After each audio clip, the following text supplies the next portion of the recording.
Hai guys, Assalamualaikum. Selamat datang di Cerita Jeng Leli. Kali ini Jeng Leli ada di area Perpustakaan Bung Karno. Hari ini kebetulan hari Senin tanggal 29 Agustus 2022. Kali ini aku kesini untuk sebuah acara yaitu literasi vlogging yang diadakan oleh Perpustakaan Bung Karno. Nah, ini kayaknya materinya bakal keren-keren nih guys. Oke, sebelumnya kita cek suhu dan isi absensi dulu. Yuk.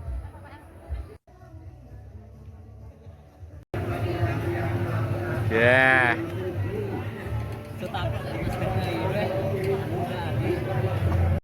Adalah tari gambiong Paranon dan tari gambiong Pangku. Dan pada hari ini, Sanggar Tari GTM Blitar akan membawakan tari gambiong Pangku. Mari kita berikan aplaus yang meriah.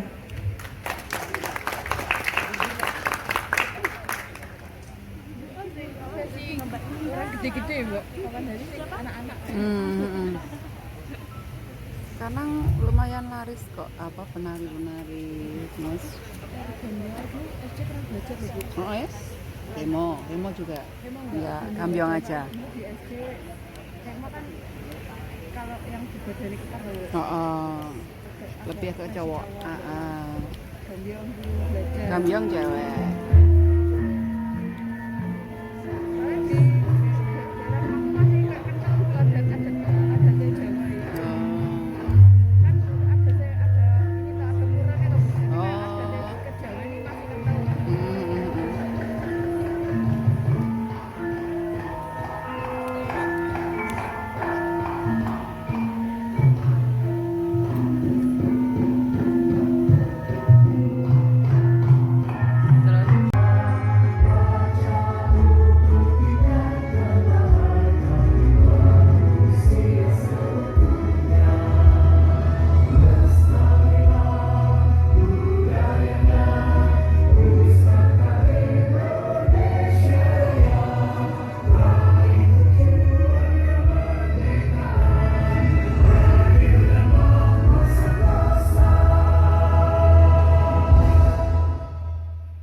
Perpustakaan memiliki peran penting dalam upaya memberikan sumber daya manusia yang unggul, mandiri, dan mampu berdaya saing di era global. Terima kasih. Assalamualaikum warahmatullahi wabarakatuh. Pada hari ini kita buka. Agustus 2022 hari Senin hingga Rabu mendatang. Kami semua berkumpul di sini di UPT Perpustakaan Proklamator Bung Karno dalam menyelenggarakan acara literasi vlogging tentang Bung Karno melalui smartphone. Dengan ini kami memohon ridho dan izinmu.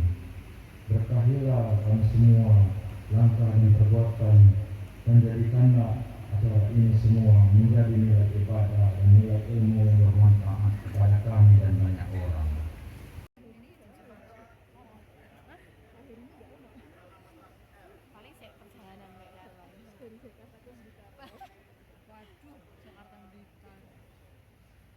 Jalan-jalan ke Cilacap, mampir sebentar membeli ketan. Cakep. Karena kawan-kawan peserta masih lihat, Mas Abi dipersilakan. Monggo, silakan. Tepuk tangan yang meriah sekali lagi buat Mas Abi.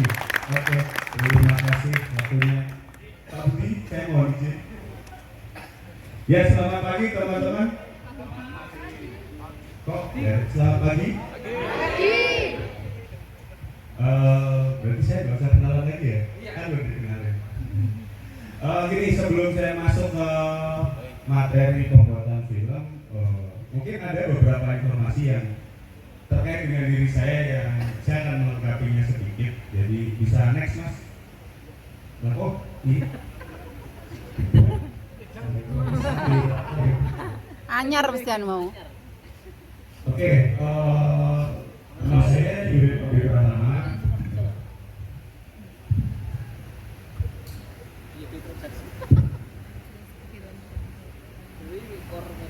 Ya, untuk aktivitas saya ada di layar. Jadi saya di Blitar itu kembali ke Blitar 2017 saya bertemu sama beberapa teman yang mana kepingin bikin di Blitar, mungkin nggak ya ada komunitas film, awalnya seperti itu. Yang akhirnya sampai hari ini muncullah ada Geber Film dengan kepanjangan Gerakan Belajar Bersama Remaja. Jadi saya menginisiasi Geber Film bersama beberapa teman dari Blitar yang sama dengan saya, ada di luar Blitar dan bekerja di sektor perfilman. Nah, intinya kenapa bikin Geber Film sebenarnya gini, ketika kita mendampingi beberapa produksi film di luar daerah Blitar, ditanya kembali, nah udah belum kita ini berkontribusi buat Blitar. Dari situlah awalnya saya dan teman-teman bikin Geber Film. Yang kedua, kebetulan saya juga bergabung di Kampus Cyber sebagai kreatif programmer itu di tingkat lokal. Kalau di lingkup nasional per Maret kemarin saya masuk di struktur organisasi Badan Perfilman Indonesia, di mana saya ada di bagian pusat data dan informasi tentang perfilman seluruh Indonesia, baik itu informasi tentang pekerja, informasi tentang aturan-aturan pemerintah yang mengatur tentang perfilman, itu nanti rata-rata untuk periode 2002 sampai 2026 itu urusannya dengan saya. Jadi kalau teman-teman di sini pengen tahu perfilman itu seperti apa secara undang-undang, secara perkembangan ekosistemnya seperti apa, bisa kontak saya nanti. Terus yang kedua, di lingkup nasional saya juga membuat sebuah organisasi yang saya namai Indonesian Film Community Network. Apa sih IFCN? IFCN itu organisasi yang mengelola atau mendampingi jejaring komunitas film di Indonesia. Jadi awalnya saya bersama teman-teman di Jogja Asian Film Festival itu mengadakan sebuah Forkom. Di Forkom tersebut ada beberapa teman komunitas yang asalnya dari Aceh sampai Papua itu kumpul jadi satu setiap tahun, dan disitulah kita banyak sharing tentang permasalahan yang ada di masing-masing wilayah, terus apa yang bisa kita bantu untuk kemajuan perfilman yang ada di wilayahnya teman-teman mulai Aceh sampai Papua. Terbentuklah yang namanya IFCN. Nah, untuk bisnis saya ada di Media Production sebagai Chief Creative Officer Multimedia. Mungkin itu untuk melengkapi tadi yang disampaikan Mas siapa ya? Sorry. Ya, untuk ngawalin ini saya mau tanya dulu ke teman-teman peserta, ada yang sudah pernah ikut di satu produksi film atau pernah bikin sendiri film? Ada? Satu. Itu ada aktris saya tuh di belakang. Oke, pertama gini, film itu apa sih? Ada bisa bantu jawab nggak? Film itu apa sih? Video. Kira-kira angkat tangan dong. Dapat door prize enggak? Kita buat sistem ini aja ya, berbagi informasi aja ya. Jadi jangan kayak kelas, jadi saya ntar kayak guru jadinya. Jadi siapa yang mau ngasih masukan boleh, yang mau bertanya boleh, langsung aja. Kita santai aja kan, nggak formal gitu ya. Jadi siapa? Ada yang bisa bantu jawab? Ada yang tahu film yang diatur undang-undang? Ada? Kabar itu memang selalu lebih singkat sepertinya ya. Hanya beberapa hari, tapi persiapannya sekitar 2 minggu kalau nggak salah. Iya. Untuk menuju ke shoot sekitar itu. Mungkin itu doang. Ya, jadi maksud saya kalau flow ini di produksi yang saya dampingi, bukan saya yang produksi ya. Jadi adik-adik saya di komunitas yang produksi. Kebetulan rombongan produksi itu kan satu rangkaian. Saya memproduksi 20 film pendek komunitas dari Aceh sampai Papua. Itu saya bikin kompilasi film berbahasa daerah. Itu milik Kementerian Pariwisata Ekonomi Kreatif. Blitar salah satunya yang kepilih dengan bahasa Jawa. saya mendampingi itu proses praproduksinya selama 4 bulan. 4 bulan, 1 bulan terakhir itu mulai open casting ya, jadi pemeran utama. Dia latihan sekitar 2 mingguan ya, bolak-balik tiap malam latihan untuk memerankan itu, dan ternyata dia syuting 4 hari dan latihan 2 minggu. Tapi proses editing itu imbang dengan durasi 3 bulan. Jadi total masa produksinya itu sekitar 8 bulan lah. Film itu dikirimkan kembali ke Kemenparekraf waktu itu. Dan sekarang belum nonton ya? Belum, cuma kebagian nonton trailer ada di YouTube. Mas Abi, perkenalkan saya Bakyar. Sedikit lagi bertanya Mas Abi. Mas Abi itu kalau membuat film itu menyesuaikan market yang ingin dituju atau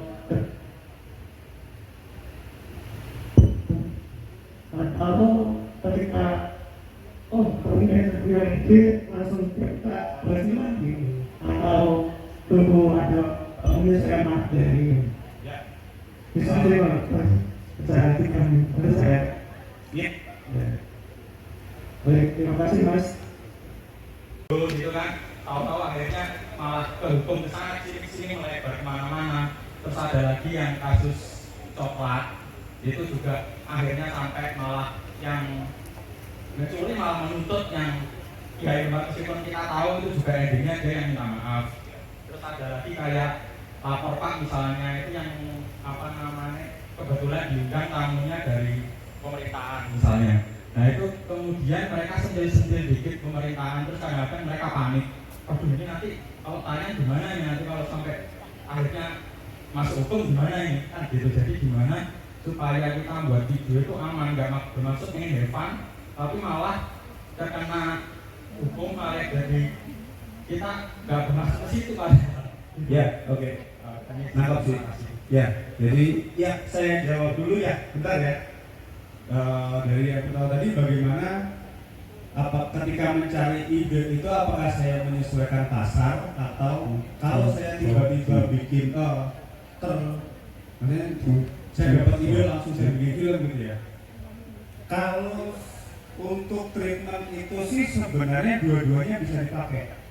Nah kalau saya bikin film tuh gini, lebih ke bagaimana kita menyikapi budget, kaitannya sama yang Mas tadi. Jadi kalau punya dananya minim, dengan perencanaannya matang, bagaimana produksi itu tetap bisa on the track dan hasilnya sesuai dengan yang diharapkan. Jadi film itu secara karya memang imajinatif, tapi secara pembuatan itu harus benar-benar dipikir dan direncanakan berdasarkan logika gitu. Jadi istilahnya ini logika, nggak pakai mikir logistik juga nggak jalan kan gitu kan. Kitanya mau bikin film kayak Star Wars tapi kameranya masih pakai ya nggak mungkin gitu. Jadi kalau bagi saya film tuh gini, kalau saya menghadapi, tinggal saya sendiri pisahkan saya menghadapi klien atau saya membuat film saya sendiri. Kalau saya membuat film saya sendiri, biasanya saya tidak akan membatasi diri saya dalam hal penulisan naskah ya, idenya. Tapi ketika saya mengerjakan film tersebut by order, itu yang saya batasi. Jadi saya harus bisa membedakan mana yang itu proyek idealisme saya dan mana yang saya mengerjakan berdasarkan profesi saya. Jadi gini, filmmaker nggak bisa gini ya, apa yang saya suguhkan kalaupun itu proyek harus sesuai dengan ide saya dan pemikiran saya, nggak bisa. Itu pemikiran kolot kayak gitu. Itu kalau saya ya karena pemikiran masing-masing filmmaker itu beda. Tapi kalau saya gini, saya lebih baik dikenal sebagai tukang syuting. bukan sebagai filmmaker. Kalau untuk hubungannya dengan pekerjaan, karena ketika saya memperkenalkan diri sebagai perkenalkan diri saya berprofesi sebagai sutradara, orang akan berpikir berulang-ulang untuk bertanya tentang sebuah proyek kepada saya, biasanya gitu. Tapi ketika saya bicara, saya langsung klik, Mas, bikin video gini berapa ya? Nah, akhirnya saya kembalikan ke kliennya, apakah video ini mau dokumentasi atau video dengan gaya atau mempunyai konsep gitu. Nah, ketika mempunyai konsep, ada dua hal, film mengikuti budget atau budget mengikuti film. Saya tawarkan lagi ke konsumen, enak kan jadi konsumennya? Mau bikin film berapapun selama itu logis, itu masih mungkin gitu. Yang penting logis dan kitanya hitungannya pasti. Untuk jadi film kayak satu contoh gini, satu produksi filmnya anak-anak berfilm itu yang terakhir dengan Vlog ini saya berikan 25 juta untuk film durasi 14 menit. Mereka bisa bikin 14 menit, syuting 4 hari, jumlah kru dan talent 30 mereka harus nginep 4 hari dan itu semuanya bayar ya. Itu cukup. Ada lagi anak berfilm bikin film dengan durasi 8 menit, budgetnya cuma 200.000. Bisa 14 menit 25 juta habis duitnya. Tapi 8 menit 200.000 cuma butuh sewa audio buat alat rekam audio aja bisa. Saya waktu pandemi kemarin ngajak anak-anak main ke Siraman, ke tempatnya Sentra Bekicot ya. Ke situ saya kepingin bikin dokumenter laporan aktual tentang kondisi pedagang Bekicot ketika pandemi. Saya nggak modal apa-apa malah, dan film saya jadi film dokumenter saya punya. Saya distribusikan waktu itu ke Eagle Award, Komeko TV kalau ada yang tahu Eagle Award. Waktu itu ada program merekam dari rumah, saya bikin dokumenter di situ. Saya berangkat hanya 3 orang, 4 dengan istri saya hanya merekamnya dengan handphone. Makanya saya ngomong saya nggak modal duit gitu loh, karena tujuan saya pertama riset. Nah, ketika saya riset ternyata itu bisa saya kemas menjadi sebuah dokumenter laporan aktual tentang kondisi Sentra Bekicot di masa pandemi, dan saya distribusikan ke Eagle Award waktu itu. Supaya apa sih penonton? Kalau orang membuat konten itu kan tujuannya apa? Maremin hatinya penonton, nyenengin hatinya penonton. Nah,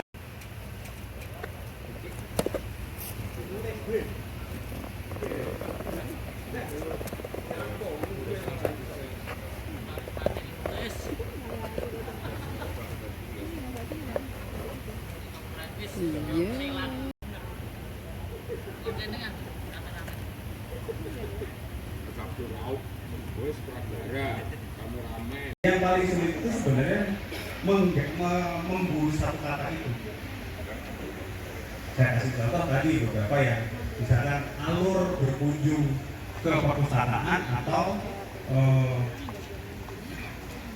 alur perizinan ketika kita mau membuat sebuah kegiatan di perpustakaan Soekarno misalnya. Nah, itu menjadi ide gitu.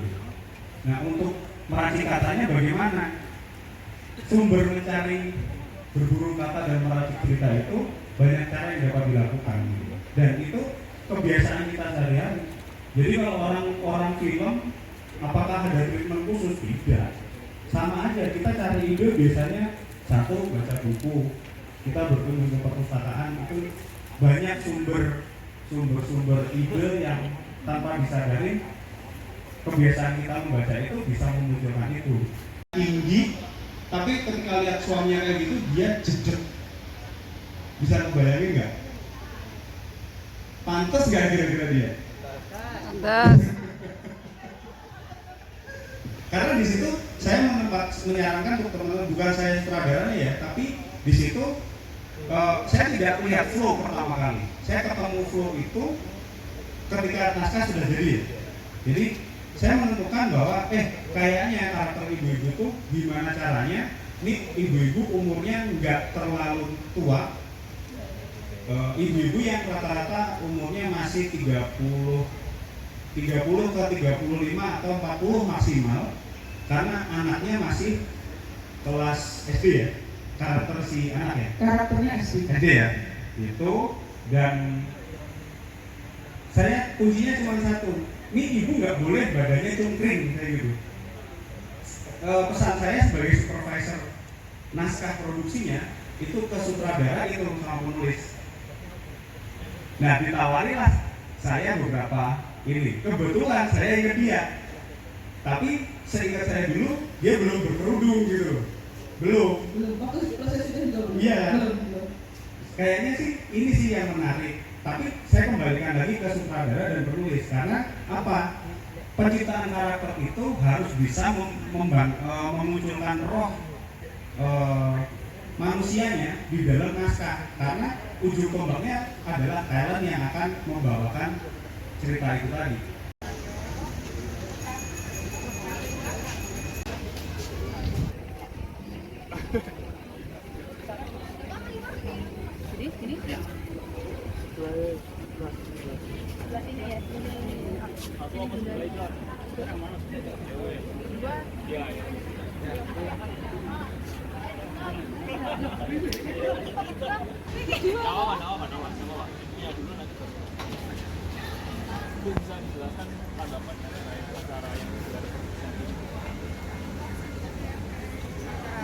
Cara literasi vlogging, dan kalau saya tahu ini cara yang kedua.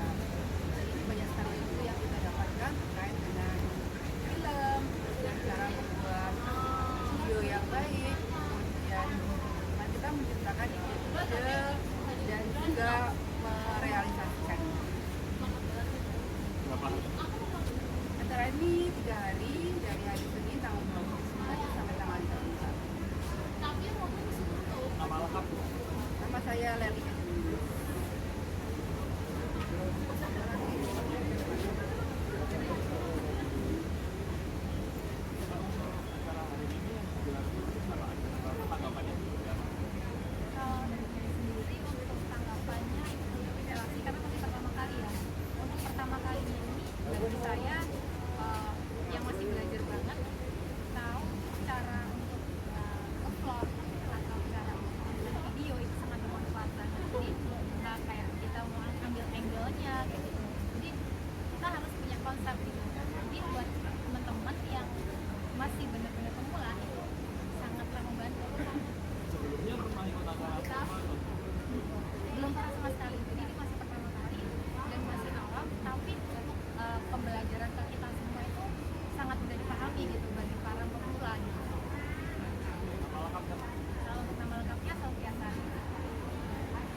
Tadi saya sama tim ngambil tema untuk kita share tentang simbol-simbol yang ada di area perpustakaan Bung Karno. Yang kita ambil kali ini itu ada 21 pilar. Ya, di dalam itu 21 pilar itu melambangkan tanggal wafatnya Bung Karno. Baru tahu kan? Terus tingginya pilar itu 6 meter, itu melambangkan bulan Juni meninggalnya Bung Karno. Kemudian jarak antar pilar tanggal 6 tanggal lahirnya juga. Kemudian jarak antar pilar itu 4,5 meter, itu melambangkan tahun kemerdekaan. Kemudian untuk tanggalnya kita ambil tangga yang menuju ke makam Bung Karno itu ada 17 tangga ke atas ke makam itu ada 17 itu tanggal hari kemerdekaan. Itu nanti yang akan kita kupas untuk jadikan sebuah video. Patungnya 8 kuintal itu melambangkan bulan Agustus. Masuk semua.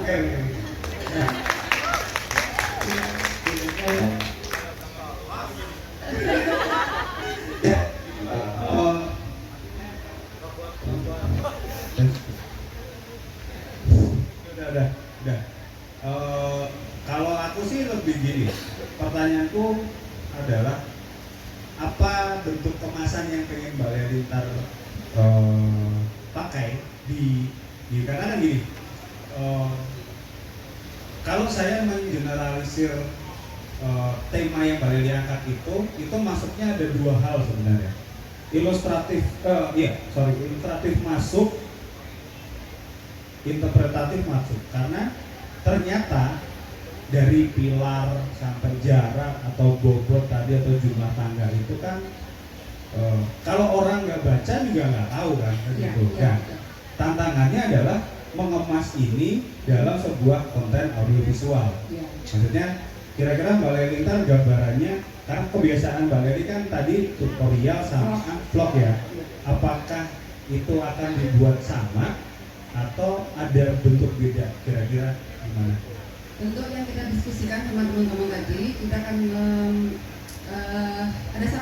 ada satu atau dua talent nanti datang ke perpustakaan Bung Karno. Pasti kita melewati patung, ya mungkin kita bikin semi sinematik lah gitu, masuk melalui patung, kemudian ke area ini melihat ke area sekitar makam, kita ngambil di luarnya. Jadi bukan intinya kita membaca atau apa, tapi kita mengambil di area di luar, di sekitarnya. Kemudian itu nanti mungkin akan entah hitung-hitung, entah atau berjalan sambil menghitung. Itu nanti akan semacam ada pertanyaan, kenapa sih? Kok ini jumlahnya kok segini? Akhirnya kan menyambung-nyambungkan gitu. Terus untuk nanti kesimpulannya baru nanti kita akan menjelaskan seperti itu. Gitu. Mungkin kalau untuk biar pas mungkin kalau jadi nanti ada mungkin mewawancarai yang di sini. Oke, berarti video traveling gitu ya, semi gitu. Semi sinematik apa yang namanya ya? Sebenarnya itu video informatif ya, tapi kita bikin mungkin yang agak indah gitu lah. Nah, gini, berarti kan talent itu akan beradegan dan akan ada unsur mungkin ada sedikit dialog, ada sebagian voice over. Oke, ya. Berarti nanti kalaupun itu menjadi naskah Mbak Leli itu berarti bisa aja dibagi, kan kalau tadi naskah riset ya. Naskahnya bisa kayak catatan sederhana untuk produksi yang isinya satu adegan sama mungkin karena tadi arahnya mau ada sinematiknya, berarti ada tipe of shot-nya supaya nanti nggak kebingungan milih stok gambar yang mau dipakai. Terus audionya, nah kalau di audio itu kan tadi saya tanya apakah ada unsur dialog tapi bukan wawancara. Jadi kalau memang mungkin di bagian scene ketika talent ini masuk ke area kolam misalkan, dia mungkin berbicara sendiri, misalkan bukan voice over tapi real di situ. Kok pilar ini jumlahnya aneh ya, misalkan gitu ya. Nah itu berarti teks dialognya itu ditulis di kolom dialognya. Nah kalau voice over ya ditulis pas responnya. Ya kalau saya sih mungkin kalau ke arah itu lebih pemilihan audio backsoundnya itu nggak mendominasi, supaya supaya unsur dari sinematiknya itu murni dari pembawaan pengadeganan si talent itu tadi. Nah mungkin yang terakhir, kalau saya sih malah nggak ke ini, kalau saya kemasannya udah seperti itu, saya malah menghindari wawancara sebenarnya. Langsung voice over. Lebih voice over. Mungkin ketika dia sudah sampai di puncak sih ya. Iya sih. Maksudnya dia naik tangga tuh, naik tangga itu buat ending, bisa ntar dibikin slow motion, ntar gimana besok. Ya kalau Pak Ledi mah udah bisa bikin slow motionnya, tapi itu kan besok materinya Mas Heri. Tapi kalau gambaran saya sebagai penulis naskah, ketika itu bukan ke arah tangga sampai selesai, tapi shot ketika dia naik ke tangga itu dibikin slow motion dengan ada voice over itu. Atau mau tambahin grafis penguat teks, jadi kita pakai unsur pengambilan gambar 1/9, dia menempati satu bagian, area tangga yang di sini itu kosong, itu bisa kasih teks untuk endingnya kalau saya itu. Karena kalau udah sinematik ada sisi wawancara kan ntar gak nyambung gitu. Gitu sih Mbak kalau saya. Dan keren lah. Tapi pada intinya kan satu tim memang sudah benar-benar tahu, ya itu tadi sih tentang risetnya ada 6, ada berapa jaraknya kan gitu. Gitu sih. Makasih. Terima kasih untuk Play. Plus yang meriah juga.